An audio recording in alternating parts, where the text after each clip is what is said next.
miséricorde. Parce que chaque jour, nous posons des actes qui vont à l'encontre de ce que Dieu attend de nous. Alléluia. Et il n'y a pas deux choses que Dieu déteste comme la désobéissance. La désobéissance est le pire péché. Laissez-moi vous dire que la fornication, toutes ces choses-là, devant la désobéissance, ce sont les jeux d'enfants. L'adultère, toutes ces choses qu'on dit, je dis même le meurtre, devant la désobéissance, ce sont les jeux d'enfants. Déjà que commettre ces choses, c'est un acte de désobéissance. Parce qu'il a dit dans les 10 commandements, tu ne feras pas ça. À partir du moment où tu le fais, c'est un acte de désobéissance. Le péché, ce n'est pas l'action que tu poses, mais le péché, c'est la désobéissance à l'instruction de Dieu. Quand on dit que quelqu'un vit dans le péché, ce n'est pas quelqu'un seulement qui je sais pas, qui vole, qui fait ceci, mais c'est quelqu'un qui vit constamment dans la désobéissance de la parole de Dieu, de la volonté de Dieu. C'est ça que tu dis, vivre dans le péché. C'est pour cela que dans la prière de notre Père, Jésus n'a pas dit, ne nous soumets pas, ou bien, quoi, il a dit, ne nous soumets pas à la tentation, ne nous laisse pas entrer en tentation. Ça veut dire que même en tant qu'enfant de Dieu, je peux être tenté de poser des actes que Dieu n'aime pas. Alléluia. En tant qu'enfant de Dieu, je peux être tenté de poser des actes qui sont à l'encontre. Mais il y a une différence entre quelqu'un qui pose un acte, qui succombe à la tentation, et quelqu'un qui vit dans la tentation. C'est l'ignorance. Parce qu'on ne connaît pas la parole de Dieu. Parce qu'on ne cherche même pas à la connaître. On veut quand on vient ici à l'église, parce qu'on a un problème, le pasteur va prier, le problème va se décanter. Mais on ne recherche pas à connaître quel est ce qui a causé que ce problème arrive. Alléluia. Amen. Hier, pendant que je méditais, le Seigneur m'a dit, il y a deux catégories de personnes qui viennent dans ma présence. Il y a ceux qui viennent trouver la solution et il y a ceux qui viennent trouver la raison. Ceux qui viennent chercher la source du problème et ceux qui viennent chercher la solution au problème. Il dit, mais celui qui vient chercher la solution au problème ne peut jamais m'expérimenter comme celui qui vient chercher la source du problème. Alléluia. Amen. Parce que je me révélerai à celui qui vient chercher la source, afin que lorsqu'il va déraciner cet arbre, que cet arbre ne pousse plus. Ce n'est pas la peine de couper. Il y a des situations où il faut déraciner. Il y a un moment où lorsque la plante est affectée, si tu la laisses progresser, le fruit qu'elle va donner sera un fruit infect. Amen. Ce sera un fruit qui ne sera pas propre à la consommation. Amen. Il faut déraciner et planter un autre. Donc à ce moment, la solution ne sera pas de couper les arbres. La solution ne sera pas de blesser l'écorce et de mettre le traitement. La solution, ce sera de déraciner. Alléluia. Amen. Et le Seigneur me disait, non, ceux qui viennent chercher la solution, ce sont les mêmes personnes qui se baladent partout vers mes serviteurs. C'est les mêmes personnes qui aujourd'hui sont chez A, après-demain vont chez B, après-demain vont chez C. Pourquoi? Parce que l'onction a apporté une solution. Alléluia. Amen. Mais tu n'as pas eu la révélation de la cause à ton problème. Amen. Ou même tu as eu cette révélation, mais ce n'est pas ça qui t'a intéressé. J'ai mal aux yeux. Je veux que quand le pasteur va imposer les mains, que je commence à voir clair, comme Bartimée a vu clair. Alléluia. Mais souvenez-vous, lorsque Bartimée a été délivré, qu'est-ce que Jésus lui a dit? Va, ne pêche plus. Il y a des personnes à qui il a délivré, il n'a rien dit. Mais il y a certaines personnes à qui, quand il a délivré, il a dit, va, ne pêche plus. Ça veut dire que la source du mal de cette personne, le paralytique qui avait 38 ans au bord de la piscine de Bethesda, lorsque Jésus l'a délivré, il a dit, lève-toi, prends ton lit, marche. Et il a dit, va, ne pêche plus. Ça veut dire que c'est le péché qui avait amené cet homme là-bas.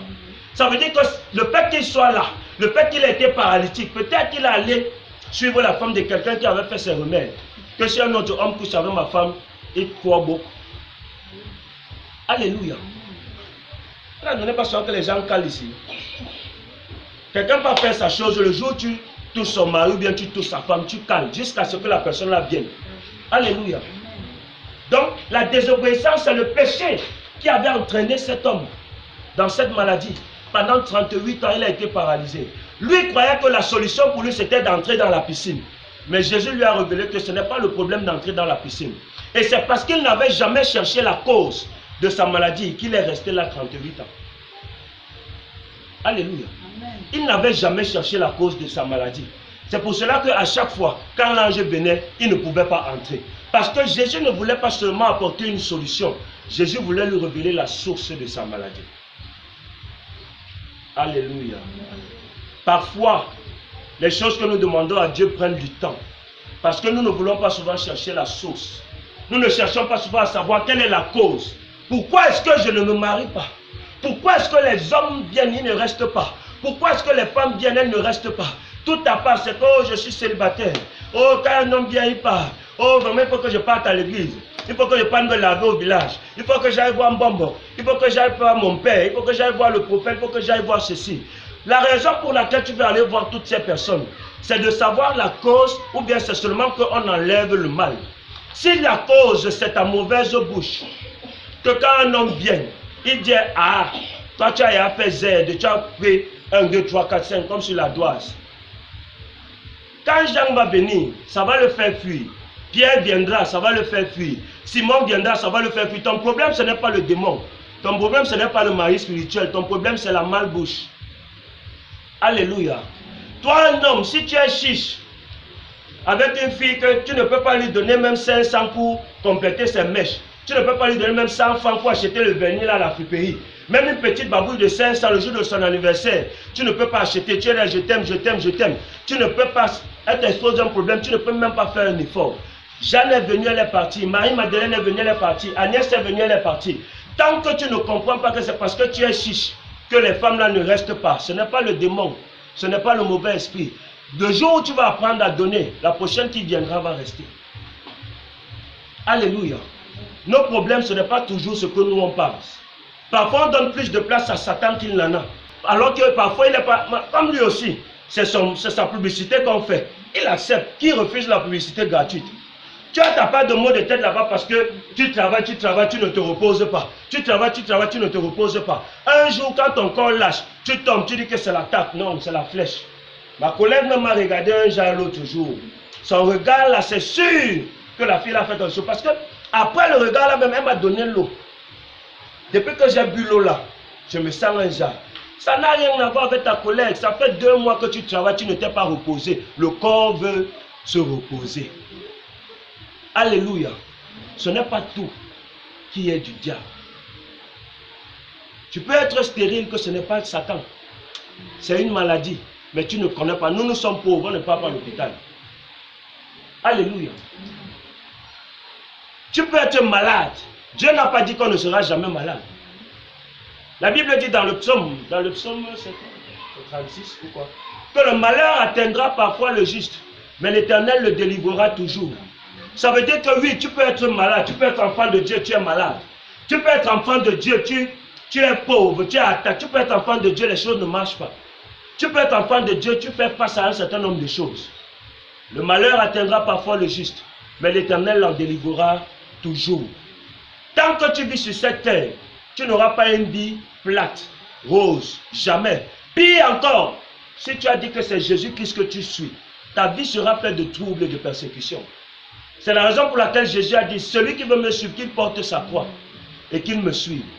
Celui qui n'est pas prêt à renoncer à son père, à sa mère, à ses soeurs, à ses richesses, n'est pas digne d'être mon disciple. Alléluia. Pourquoi? Parce qu'il savait qu'il y a un moment de ta consécration que quand tu vas arriver, c'est peut-être même ta mère à la maison qui est sorcière et qui détruit votre vie. À un moment, elle va s'opposer à toi parce que tu t'es levé contre elle. Il faut être prêt. Il faut être prête à se séparer. Ça peut être quelqu'un, ton frère ou ton père, qui te dit que je ne veux plus qu'entendre que tu parles dans les églises là. Il faut être prêt à dire que je meurs avec mon Jésus. Si c'est la mort, je vais mourir avec mon Jésus. Alléluia. Tu es mon père. Ouais, je te respecte, je te dois tout le respect, mais tu n'es pas mon Dieu. Ce que je pars faire, ce n'est pas mauvais. Je ne pars pas me rassembler là-bas pour boire le sang. Je ne pars pas me rassembler là-bas pour faire des plans pour tuer les gens. Je pars me rassembler là-bas pour prier, pour glorifier celui qui m'a donné la vie. Alléluia. Il faut être prêt à parfois à t'opposer à cause de ta foi. Il faut défendre ta foi. C'est la raison pour laquelle Jésus a dit que pour vous, les gens ont pris ça, ils ont transformé. Il a dit que pour vous qui pensez que je suis venu apporter la paix, il dit que vous vous trompez. Je ne suis pas venu apporter la paix. Dans quel contexte? Dans le contexte où il suit en disant que je suis venu avec l'épée pour séparer la mère de sa fille, la belle-mère de sa belle-fille, le fils de son père. Pourquoi? Parce que si moi je porte la lumière et toi tu portes les ténèbres, on ne peut plus marcher ensemble. Si moi j'ai appris dans la parole de Dieu que faire le commérage n'est pas bon et que toi tu es ma mère et que toute ta vie c'est le commérage, quand tu vas commencer à m'appeler encore pour dire que à Jeannette, tu as entendu, je ne pourrai plus m'asseoir avec toi. Et ça va nous apporter les problèmes. Tu vas dire que j'ai changé. Je ne suis plus le même. Je suis devenu bizarre. Depuis que je pars à l'église là, maintenant je ne parle même plus aux gens. Maintenant je ne fais plus. C'est pour cela que vous voyez certaines personnes, lorsqu'ils acquièrent la connaissance, parfois quand ils sont dans une famille compliquée, ils deviennent silencieux, ils peuvent rester dans la chambre. Parce que tout le temps dans la famille, là, quand on s'assoit, c'est pour parler de la vie des gens. Il préfère lui rester dans son coin. Et il va devenir l'ennemi des autres. Parce que maintenant, quand on va te demander que, à Jean, qu'est-ce que tu penses de l'affaire, tu vas dire que moi, il n'y a rien à dire. Tu vas devenir ennemi de ceux qui font cela. Alléluia. Tu vas devenir leur ennemi. Tu vas devenir leur ennemi. Parfois, recherchons la source de nos problèmes au lieu de chercher la solution. Alléluia. Parfois, recherchons la source de nos problèmes au lieu de seulement chercher la solution. Et lorsque c'est le Seigneur qui te dit quelque chose comme ça, ça veut dire qu'il y a un secret. Il y a quelque chose dans le fait de rechercher la source. D'abord, c'est tout à fait normal. C'est aussi simple que ça. Tu as l'eau, non? Chacun a certaines personnes qui ont la SINEC. Ils ont la SINEC chez eux, n'est-ce pas? Mais quand ils vont aller payer, ils ne vont pas payer où? À la source, n'est-ce pas? Ils ne vont pas payer là, à la sonnelle. Est-ce que le tuyau là et tout ça là, un agent de la sonnelle est chez toi? La caissière, si c'est la sonnelle, c'est la SINEC. Quand c'est Kamwata. Est-ce qu'ils sont chez toi? Tu consommes, n'est-ce pas? Mais au moment de payer, tu pars où? À la source. C'est là-bas que tu pars gérer. Ils ne viennent pas te chercher. Ils t'envoient la facture. Tu viens les trouver là où ils sont. Si tu ne règles pas ça à la source, on coupe. On te coupe l'eau. C'est le courant. On va couper. C'est ça, non? Ça veut dire que quoi? Ça veut dire que pareillement, si nous-mêmes, on ne cherche pas à régler les problèmes à la source, à un moment, il y aura rupture d'un certain nombre de choses dans notre vie. Si je n'ai pas compris que le célibat que je vis, c'est quelque chose qui est dans ma famille, ça veut dire que quand je prie, je dois attaquer ce qui est là-bas. Je ne dois pas seulement prier pour moi, je dois attaquer la source là, pour qu'à partir de cette source, que je sois délivré et éventuellement ma famille soit délivrée. Ce n'est pas mettre le make-up, la poudre, la peinture partout. Ce n'est pas mettre le vernis. Ce n'est pas mettre les bons parfums, les beaux habits qui vont changer cette situation. Les gens viendront toujours et ils repartiront. Tant que tu n'as pas attaqué la source. Toi le garçon, ce n'est pas bien te coiffer, mettre les parfums chers, porter les belles chaussures, les beaux habits, tourner qui vont faire que quand les dames vont venir, ce n'est pas le fait d'être trop propre. Que quand on arrive chez toi, c'est comme si c'était, je ne sais pas, tu es un maniaque, tout est clair et tout. Ce n'est pas ça. Si tu n'as pas attaqué le problème là à la source, cette jeune fille viendra, elle repartira. Ce n'est pas le fait d'avoir master, licence en économie, en stratégie commerciale, qui vont faire que ce business va marcher. Si tu es sous le poids d'une malédiction familiale, si tu n'as pas attaqué ce problème là-bas, tu vas faire toutes les stratégies possibles. Tu vas faire tout ce que tu as appris à l'école. Le business là ne va pas marcher. Malgré toute ta bonne volonté, malgré tous tes efforts.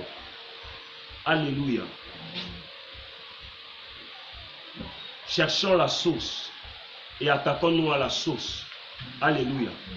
Ne gérons pas les problèmes à la surface. Gérons les problèmes à la source. Alléluia. Que le Seigneur nous bénisse une fois de plus.